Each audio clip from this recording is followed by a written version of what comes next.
soit il finit à 13h, Ouais. soit il finit à 15h. Oui, mais dans tous les sens, 15h, j'ai 1 heure de route, 16h, je suis à Dijon. Feuille de route en main, Serge Clément, chauffeur, peut commencer sa course. Direction le CHU de Dijon. Le directeur de cabinet y est attendu pour une réunion.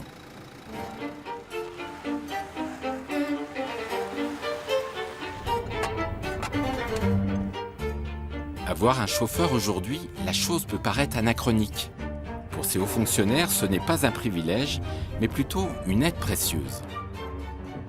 C'est vrai que c'est un petit peu la justification d'avoir encore, au début du XXIe siècle, une flotte de voitures et puis les chauffeurs de la préfecture, parce que ça nous permet de nous dégager du temps pour travailler, pour plonger dans les dossiers avant d'arriver en rendez-vous.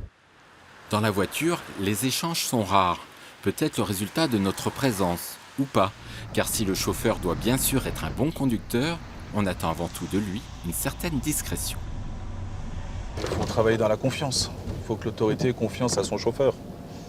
Parce que bon, il y a toujours des choses qui peuvent se dire qu'on ne peut pas répéter, qu'on n'écoute pas. Oui, bonjour, c'est la préfecture. J'amène monsieur le sous-préfet à l'administration.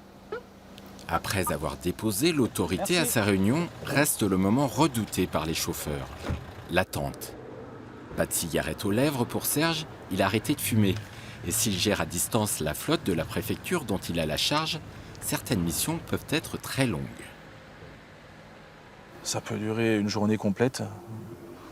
Ça peut être du matin, on va dire, des pauses une matin à 9h, à 200 km de Dijon, et repartir à 19h.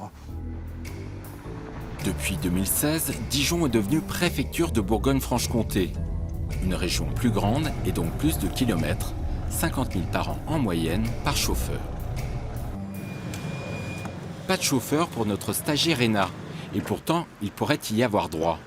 Direction le lycée Carnot, à 700 mètres de là. Aujourd'hui, Louis de Crevoisier remplace officiellement le préfet pour une cérémonie. Je suis honoré d'abord de pouvoir représenter le préfet, honoré aussi par la confiance qu'il m'accorde, et c'est aussi de l'émotion avec ce que nous allons effectivement commémorer, l'armistice de la Première Guerre mondiale.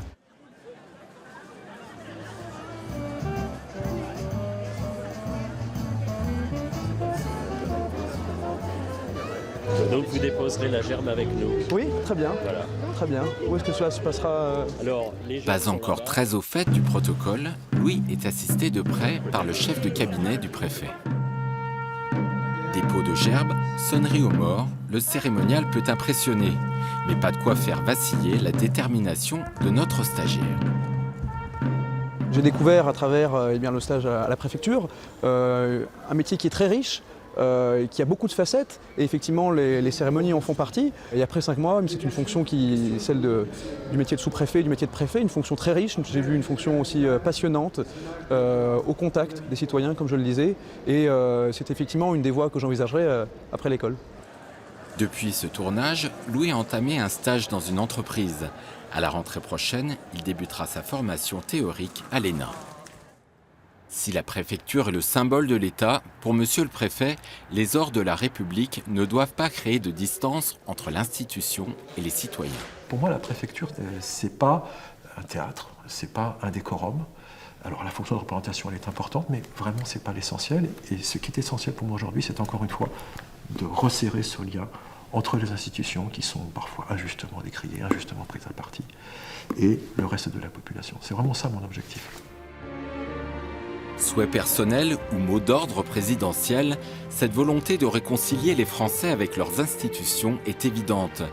Elle nous aura permis en tout cas de découvrir les coulisses d'une préfecture et de voir l'implication de ceux qui y travaillent.